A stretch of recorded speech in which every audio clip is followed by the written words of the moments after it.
كله في محله يا انت، معاك نحن يا فن بنجيك في اي حتة، والليلة كوميديا طن، حياتنا عايزة ضحكة وفرحنا انت حلو، ادينا حاجة فكة، كله في محله يا انت، كله في محله يا انت، كله في محله يا انت.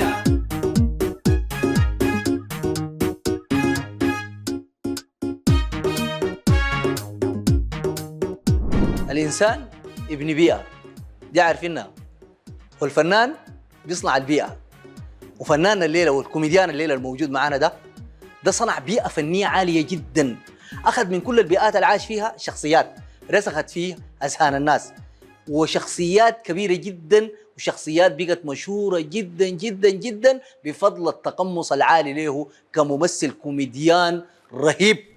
أستاذ مختار بخيت. نعم. الدعيتر. الله ينتقل ابو الدرداق. صحيح. اريا. يا مختار، انت الشخصيات دي بتجيبها من وين؟ والله شوف يا اخوي علي، زي ما الدنيا دي فيها بترول بيطلع من جوف الارض، الشخصيات دي راقده في الارض محل ما تمشي. نعم. بس كيف انك تخط في الذاكره الانفعاليه بتاعتك وتخزن الشخصيه، والشخصيه لما تلقاها تشتغل عليها، تتابعها وتشوف شكلها وبتمشي كيف وتراقبها وكده. مرات بتضطر تمشي ما كان تجمع بتاع ناس. ايوه. فانا مره مشيت محكمه، واحد قال لي يا استاذ خير ان شاء الله، شاكي منو؟ قلت له والله لا شاكي ولا مشكي ولا شاكلني، بس جاي افتش لي الشخصيات. فلقيت ولد اسمه ود الحاج عجبني، ضبطت لك في فيلم وطلع حاجه مدهشه شديده والله. طيب يا مختار، انت زول عشت في المبده، الحاره السابعه صح، والحاره كم؟ التاسعه. اي نعم. طيب يا مختار، انت من الحاره دي اخذت ناس ما في زول اخذهم قبل كده. صح. الحلب. والله اهلنا الجميلين كلهم في السودان ده كل الشخصيات عندهم الفونتكس ومخارج حروف محدده. نعم. هم ذاتهم يعني ارتاحوا لمختار. نعم. ود الحله زول صاحب اولاده، وانت لما تبدا بدايتك كده بتتدرب في اي حاجه. لا عندك معاهم مواقف. اي. ادينا موقف. مره كده انا وصاحبي ابراهيم كوميك الله يطلب الخير ويعود ان شاء الله من الغربه امين ان شاء الله سالما غانما. اي فنان. اخذنا لنا صوره كده زي صوره كلاسيك كده، عجيبه كده، ناس كده ناس طيبين كده جايين من البلد. شفتها هاي؟ احنا دي صوره. فالصوره دي انتشرت كده، فالقاموا يعني اهلنا ديل اللي هو شاف الصوره دي قال لي يا استاذ دي صوره غريبه سمحه شديد والله، تبيع علينا؟ داري اشتروها شديد، بيضحكوا ضحكوا وتدردقوا في الوطن. فانا قاعد قلت له دي صوره خاصه جدا وده نبيع لكم كيف يعني؟ لا ده تاريخ كده. فبالليل كده جوني زي الساعه 12 كوكب تقول بابا انا استغربت جاي صعدنا استاذ كيف حال؟ ان شاء الله طيب، جزاك الله كيف تمام؟ يا اخي ابوي جا من الشغل وحكى لنا عن الصوره وشاف عجبته، فقال لك ادينا بيها نفرق بيها بكره نرجع عليك. فبيحبوا الفكاهه والله. يا سلام يا اخي، تحيه لهم والله. يا زنبده يا اخي ناس لطيفين ومختار عايش بيناتهم. اخذت منهم الشخصيه دي. انا داري اعرف اريا، الشخصيه بتاعت اريا جبتها من وين يا مختار؟ من بري. اريا ساكن بري؟ ساكن بري، ولقيت ليه قاعد وكده. بعدين يعني شخصيه حقيقيه هو اريا؟ اصلا شوف اي شخصيه انت تدخلها في اطارك لو بقت ما حقيقيه ما بتلامس الصدق بتاعك. صح. وما بتصل للمشاهد. صح. فاريا ده شخص عايش وكائن موجود، وهم بسموهم الشخصيات المبروكه هاي او الطيبين ديلك يعني. لا اريا ده احنا دارين ندي المشاهد منه مشهد من اريا. اي مثلا. طيب اريا السلام عليكم. اهلا وسهلا. دقيقه يا اريا، انت ماشي وين وجاي من وين وفي شنو؟ بالنسبه لشنو؟ بالنسبه للاسي انت يعني ماشي وين؟ ايوه ايوه. طيب اريا انت مزوج؟ مزوج؟ اي مزوج وين؟ لا انت مزوج؟ ايوه الوالد مزوج هاي. لا الوالد خليه انت. ايوه انت مزوج؟ مزوج هاي. مزوج منو؟ بالنسبه لشنو؟ والموضوع شنو بالضبط كده؟ ده اريا والشخصيه. لا دقيقه، اريا عنده مثل. عنده مثل. يا اريا مثل عجبك؟ ايوه. هي مثل يعني سوداني؟ مثل سوداني. إن لم تمتلك حق المواصلات فاسهب رجليك. طيب المثل بتاع لو كنت ساكن في بيت وكده ذاك. اي وكانوا ساكنين معاك ان كنت ساكن في منزل ولديك 9 اطفال وامك تسكن معكم وام زوجتك تسكن معكم ومنزلكم ايجار وحالتك صعبه، فقريب العيد عليك ان تهرب. اهرب يا اخي دي قصه عجيبه. زول عليه وان يهرب. اهرب بس العيد ده بس تهرب. انت متزوج اهرب. يا استاذ مختار يا استاذ مختار الشخصيه بتاعت الدعيتر، الشخصيه دي يعني انا زول شاهد على ميلاد تفاصيل الدعيتر دي. الدعيتر دي انا دايرك توري يعني هل هو شخصيه حقيقيه؟ هل هي مستغى ام عملت لها معالجات؟ يعني انت معالجات دراميه وكذا. وقبل كل شيء انا ذاتي دعيتر. نعم. هنا جا الصدق مع الجينات. نعم. مع يعني انت بطبيعتك اللي هو انت كمختار بخيت بتنتمي لنفس المنطقه اللي بينتمي لها الدعيتر. والله انا ايوه. بعدين يعني الدعيتر ده ما هو انسان بسيط جا من مكان بسيط.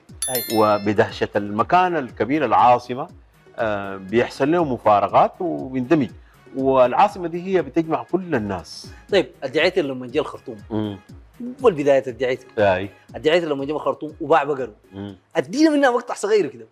قال لها هاي في بلدنا غرب السودان الزول كان سافر لعشرات السنين قاعد في مكان بعيد يجمع، دخلت في الفريق زي ده بيسلم على اخوان الناس فردا.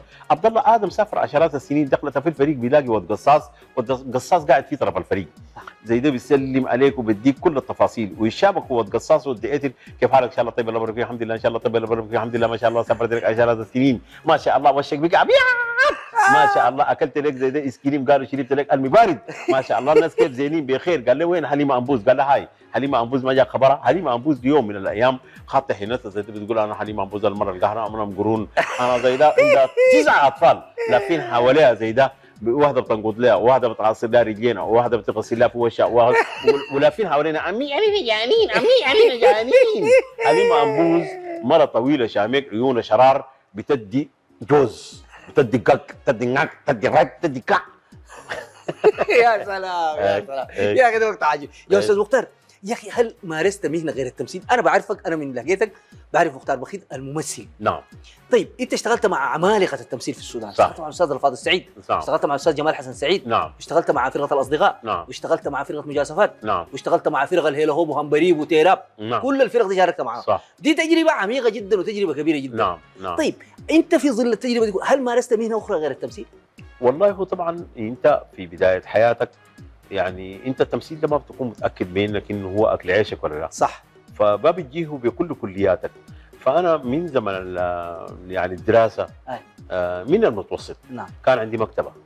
نعم. المكتبه دي قريت دراما وانا قاعد فيها. نعم. فبنمثل تمثيل بس بنحب التمثيل نجي الحدائق نضحك الناس يعني ضحك الناس ذاته بالنسبه لك اجر. طيب الحدائق دي يا استاذ فكره صعبه جدا في مجال التمثيل، فكره المعايشه بين الممثل والجمهور وبداياتها كده. احكي لنا انت كنت بتسوي الحاجه دي كيف يعني؟ والله انا معي عدد من الشباب بنجي فرقه اسمها الامل، ثاني فرقه اسمها ما تعرف سنابل، بنجي بنجرب يعني بتقوم نعمل بروفات.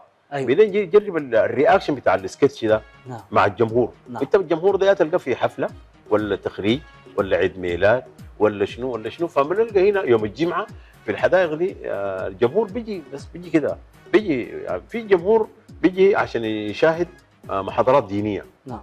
في سيد عبد الله صوص القرناف يا سلام عنده مجموعه بجايه الله يطراه بالخير ورد غربته زي ما بيقولوا. وهنا نحن معي ولد اسمه مصدق حمد ابو زيد من اولاد حي العرب. يا سلام. هو بيشتغل انا ما كنت دعيتر ولا اريا ولا اي حاجه كنت ادروب. كنت ادروب سبحان الله. اسمه بديت بالشخصيات دي مختار ادروب. طيب فبنجي طوال كلهم والله قال لك اسمه العمرين وانا اسمي توبين. اي والله يا عمرين والله يا توبين تا الجماعه دي المباراه يجوا والله هذه فيوم كده انا شغال بوكسي ادروبات رب نزلوا خلال هنا سكاكين سيوف. قال لي يا اسمه ابيض يعني اسمك منو؟ قلت له انا بقيت اريا. قلت له اسمي مختار. قال لي هذا بدويت ورطان. انا قلت له لا ما بعرف انت ما بدويت ولا اضرب. شنو تقول اضرب؟ قال واضرب عمل واضرب نطه انت ما اضرب تقول والله يا ولد تاني نلقاك ننط عليك اذانك زط. شفت شنو بوكسي مشيت كر من يوم ذاك. ثاني هذا ربع. ايش كذا ربع. ايوه مختار، أي. انا في موقف بتذكر حكيته لي مم. لما كنت بتمثل في الحله اي بدايتك، اي كنت بتمثل في الحله كده وكان في عريس، اي كنت مبسوط بالدور كده. مم. بتذكر الموقف ده؟ يعني احنا كان الزول جاركم الكوره في جارنا كده. بعدين احنا في الحي كده يعني في بدل الحاره التازعه ايوه اي زول عنده عيد ميلاد ما تعرف عنده شباك وقع داري يعمل له حفله. ايوه واحد جاي من السفر واحد مسافر بنعمل له سكتشات اي يضحكهم بس. وبعدين في غنى وفي ديسكو كده طبعا. في ديسكو باز في النص نحن بنعمل السكتش اي في قتل امل المسرحيه. يا سلام. فعندنا زوله كده امتحنت وبعدين قامت قالت لي تجيبوا لنا في قتل امل. اي فالجماعه شغالين ديسكو بوس كده من هنا جنوبين. يا ذيس از ذا ديسكو بوس يا ما هم مايكل جاكسون وتينا تشارلز. ايوه فقال له في سكتش. قال السكتش بتاع شنو يعني؟ كيف يعني سكتش؟ قال له لا في تمثيل. ايوه اوكي تشيك تشيك تشيك طفى الانوار بتاعته بتعمل كده. Ladies and gentlemen, this is a drama for Sudan. This is a sketch فرقة الأمل المسرحية. اوكي جود لك دو ات. احنا بنكسر الحاجز. يا سلام. في زول ساكن جنب البيت ده موسيقى يعني موسيقى معاه لذيذه. أي. بعدين مزاجه جميل كده. اي خدت له سرير كده. مستمتع كده. بعدين السرير بتاعه الحيطه بتاعته مردومه كده. وده الحفل هنا وهنا بيجاي بيغادر الحيطه ما بزول شايفه. ما في زول شايفه مستمتع هو مستمتع بالموسيقى. بالموسيقى. بس يا زول انا كسرت الحاجز لا